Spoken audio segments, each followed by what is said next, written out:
the sacrifice, he would give portions to his wife, Peninnah, and to all her sons and daughters. But to Hannah he would give a double portion, because he loved her.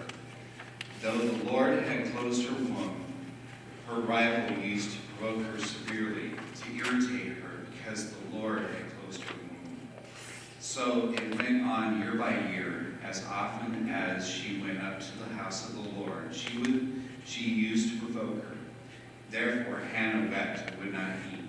Her husband Elkanah said to her, Hannah, why do you weep? Why do you not eat? Why is your heart sad? Am I not more to you than 10 sons? After they had eaten and drunk at Shiloh, Hannah rose and presented herself before the Lord. Now Eli, the priest, was sitting on the seat beside the doorpost of the temple of the Lord. She was deeply distressed and prayed to the Lord and wept bitterly. She made this vow, O Lord of hosts, if only you look on me, the misery of your servant, and remember me, and not forget your servant, but will give to you your servant a male child, then I will set him before you as a Nazarite until the day of his death. He shall drink neither wine nor intoxicants, and no razor shall touch his head. As she continued praying before the Lord, Eli observed her mouth. Hannah was praying silently. Only her lips moved, but her voice was not heard. Therefore Eli thought she was drunk. So Eli said to her, How long will you make drunken spectacle of yourself? Put away your wine. But Hannah answered, No, my Lord, I am a woman deeply troubled. I have drunk neither wine nor strong drink, but I have been pouring out my soul before the Lord. Do not regard your servant as a worthless woman, for I have been speaking out of my great anxiety and vexation all this time. Then Eli answered, Go in peace. The God of Israel grant the petition you have made to him. And she said, Let your servant find favor in your sight. Then the woman went to her quarters, ate, drank with her husband, and her countenance was sad no longer. They arose early in the morning and worshiped before the Lord. Then they went back to their house at Ramah. Elkanah knew his wife Hannah, and the Lord remembered her. In due time Hannah conceived and bore a son. She named him Samuel, for she said, I have asked him of the Lord.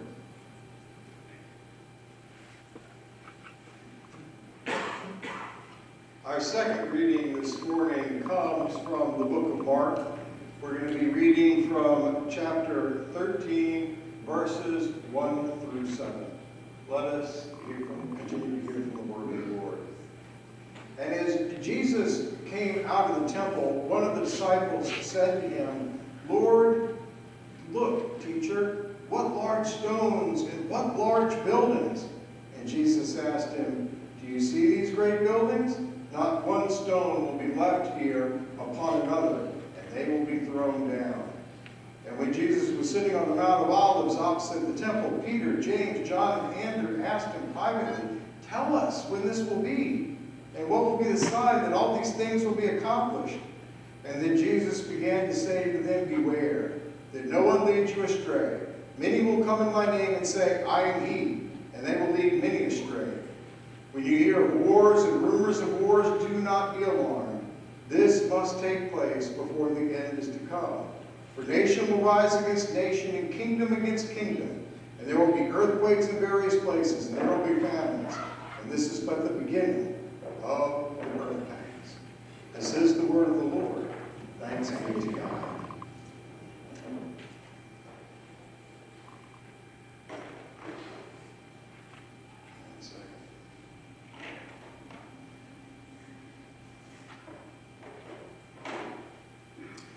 In May, a 73-year-old man was critically injured on a Singapore airline flight, and it was strictly due to turbulence.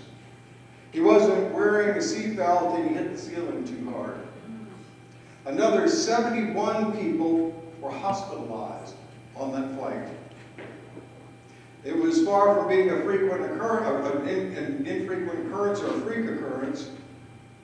A Turkish Airlines stewardess suffered a back injury recently when her plane dropped hundreds of feet while she was serving food. And one airline is now refusing to serve coffee or tea or anything with boiling water because they don't know if they're going to hit turbulence.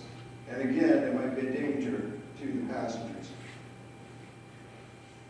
Turbulence, of course, is not new. I suggest you just cut the video feed because it's not going along with what I'm saying. We don't need it today. Turbulence, of course, is not new. It has always been a part of our atmosphere.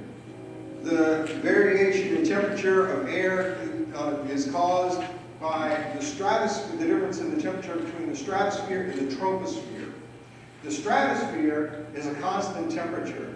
The troposphere is constantly changing. But what one scientist has been telling us is that, one of the climate scientists, is that the troposphere keeps getting warmer. And for reasons they don't know, the stratosphere is getting colder. And the difference between the two is making it so that increasingly on flights, particularly over water, we are getting more and more severe turbulence. And that's the image I want you to hold on to as we go into our gospel reading. Just leave that one up like that. That's fine. In Mark, Jesus warned his disciples of upcoming turbulence. It had, of course, nothing to do with flight, but it had to do with certain changes that he saw coming before the people. While we were studying Ruth for the past 2 weeks, Mark has kept tracking in the lectionary Jesus' journey. And see, that map is from when I was preaching from Ruth, and Jesus was in Jericho at that stage. And now he's on his final trip into Jerusalem, and he's arrived there. And we are getting toward the very end of Jesus' ministry, a time we often cover in Lent. And he was teaching in the temple, and all the events of Holy Week were about to happen, as he told them this reading that we came from Mark. To place ourselves conceptually in the reading, we have to stretch our minds. We need to remember that the disciples were largely from in and around Nazareth, a relatively small town, and it took 2 full days for them to get there traveling by foot. The location was not entirely unfamiliar, but it was just unlike anything that those small town fishermen, tax collectors, and the like that followed Jesus would have experienced on a regular basis. Herod the Great, the very Herod we will hear about when we get to the Christmas story, wanted to be known as this great, great king, even though he was really a puppet king. And one of the ways he wanted to do this was through building projects. And one of his building projects was to make the temple in Jerusalem bigger and grander than even Solomon's temple, from everything that they could understand. Now, he died long before he finished. At this time period, it's his son that's on the throne, even though it's still called Herod. And his son continued the work, and they were just about finishing it by the time of our reading. But the temple that where the 2 Herods had been working on, was now the most dominant thing in all of Jerusalem. It took up the entire, it was the biggest building there. Jerusalem was literally the city on a hill. So as they were walking up to Jerusalem or walking around Jerusalem, that temple would have really, really stood out. And it wasn't just one building, it was a series of them too. But, so the disciples were impressed, but was that what had impressed Jesus? No, we have to go back and remember what Pat read in our gospel reading last week. Is they were going to the temple. What impressed Jesus instead was a person. And the person was a widow they had seen going in. The widow who had given everything that she had, even though it was 2 pennies. That's what impressed Jesus. His disciples, though, had stopped thinking about her by the time they were leaving the temple. They're just wowed by this temple complex. And coming out of the temple complex, they're so impressed with it that one of them even mentions it to Jesus. And Jesus, probably more than a little shook them up, by responding, these buildings? You're impressed by these buildings? Well, soon enough, not one stone is going to be left upon another. Wait, what? They would have said, what did you just say? What could possibly make the temple that they've been working on for decades cease to exist? Was this going to be the end of the world?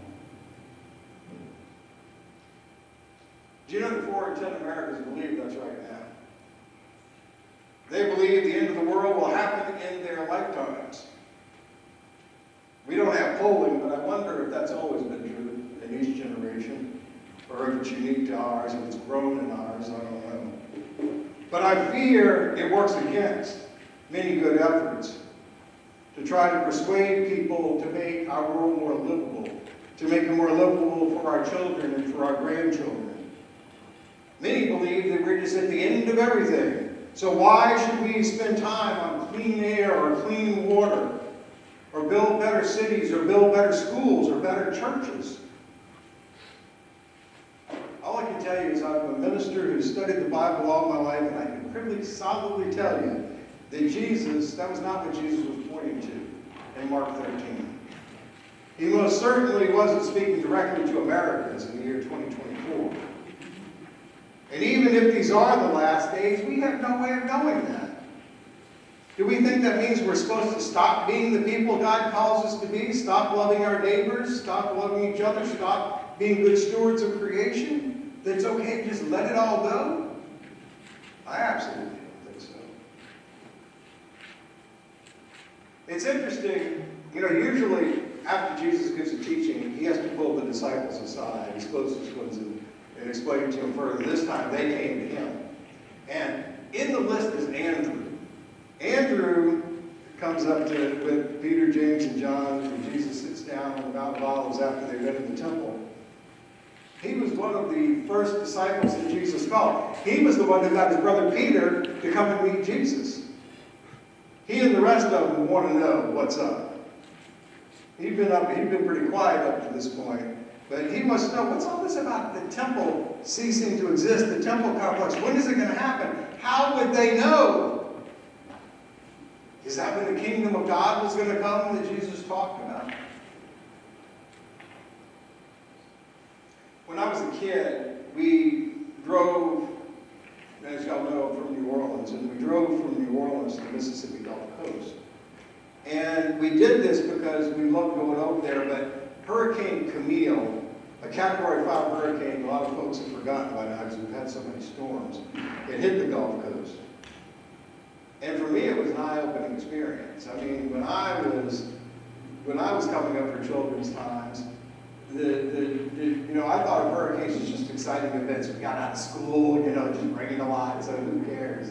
But man, when we got over there and saw it, we were driving down I-10, and all the pine trees that had been at 90 degrees that I'd always seen to the ground were all at 45 degrees. And we got over to Biloxi and to Gulfport, and we'd be driving along, and one house would just be sitting there and look like normal. And then you'd get to the next property, and you would see the driveway, and you would see the path leading up, and you would see the stairs, and it would be leading to nothing. It wouldn't be that there was debris. There was nothing there. And my eyes were as big as saucers. When Jesus talked about one stone not being left upon another, that memory from my childhood came up. Jesus was saying that the temple wasn't going to be there anymore. Back to our gospel reading. Jesus, though, saw through their thoughts and he knew their anxiety. He told them not to be alarmed. They may think that the temple is the center of the world, but it's not necessarily so. Jesus went on to tell them beyond the destruction of the temple complex, they were going to see other things. They were going to see wars, hear of rumors of wars. Nation would rise against nation, kingdom against kingdom. Far more than a series of buildings were going to break apart. But something better was going to emerge from it all. Jesus came to offer us a gospel Kind of like I was talking to Melvin about the names. Gospel means good news. It's not bad news. Jesus didn't come to scare us. It's a gospel of hope, a gospel of opportunities, a gospel of possibilities. It's a gospel of finding meaning and finding new life. It's a gospel for our future. But our reading may seem more scary than good news. What's all this one stone left upon another? What if it's more than the temple that he's talking about? What if it touches our lives, our jobs, our careers, our relationships, our homes, our church? We don't want any of that to go to dust. What about those most important relationships in our lives? What if Jesus is talking about more than King Herod's temple complex?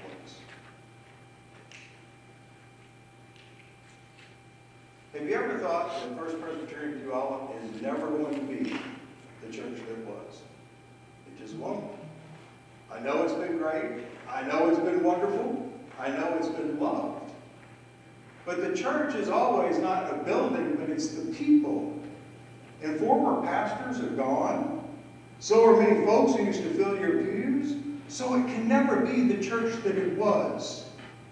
The idea of what you have built, not having one stone left upon another, if not literally, conceptually, is scary. Then what is it going to be?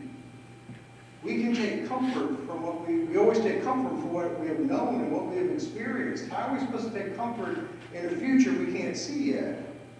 But God doesn't stay in the past. And we aren't meant to either. Even if we aren't in some end times in this moment, everything we know, every relationship that we have, everything that is built has an end. But there are new beginnings too.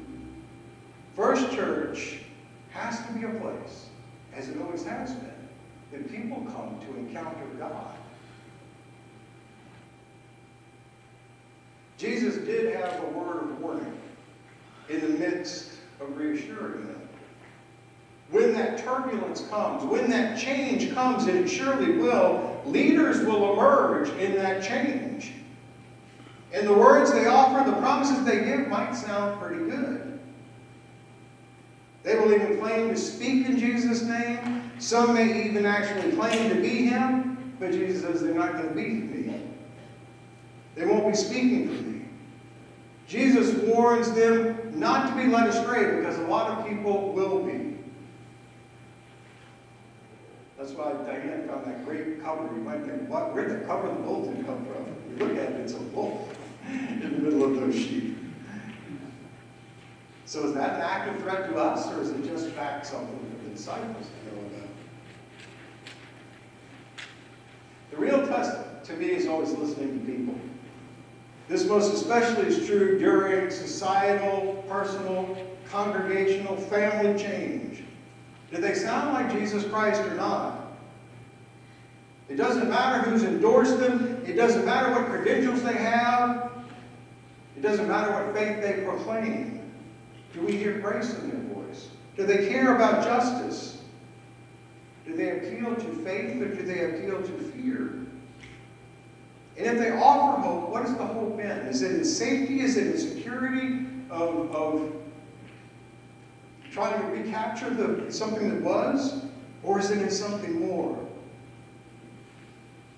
Some can make Jesus sound like a shrewd businessman. Some can make him seem like a rousing patriot. Others will present Jesus like he's a magic genie. Just tell him what you wish for and he's going to give it to you. But do they care about what Jesus told us to care about? Is love, loving God, loving others, still the greatest commandment? Are they being called to sacrifice? Or they say other people should be the ones to be the sacrifice?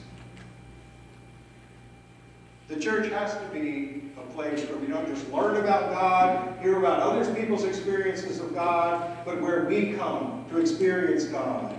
And the only way to do this is together. Because God brings new people together all the time. And that's how we see it in practice in the first century. And that's how we see it practiced ever since. There are no Lone Ranger Christians in the Bible.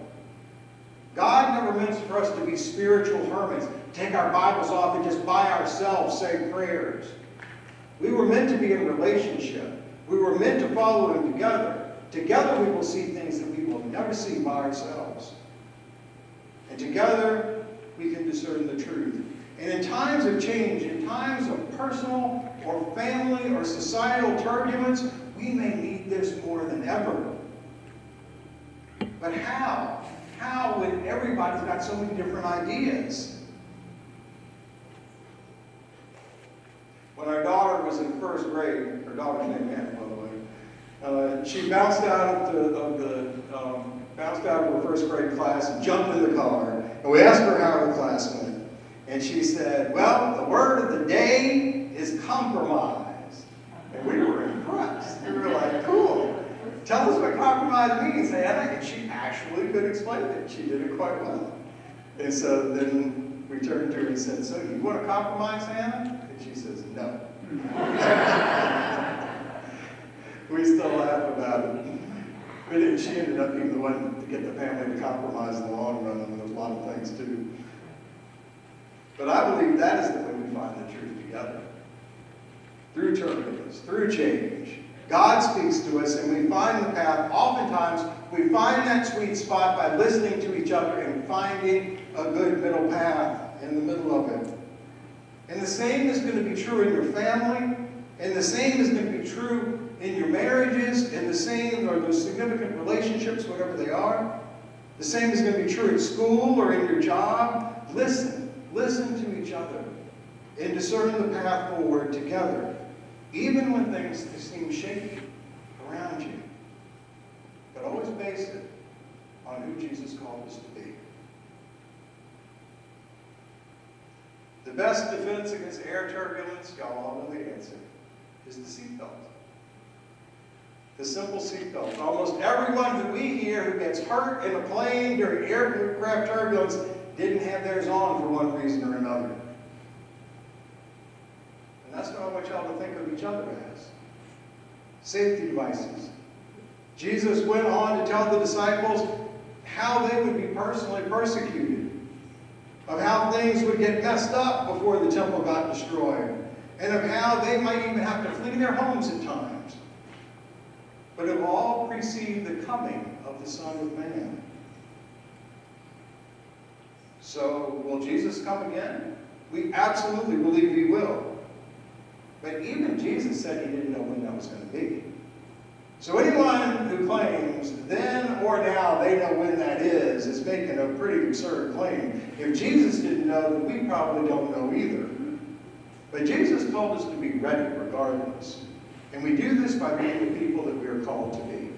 Together. And together we stand for what is right, to be His people in this time and in this place, to seek God together as a congregation, to seek God as a family, to seek God as a couple. Regardless of whether that change is turbulent for our world or our society, we always remain true to the God's Son. And this applies in so many different levels. It is our way. It's how we strap in for the road ahead. And that's together, being God's people, knowing that God has something good for us in store.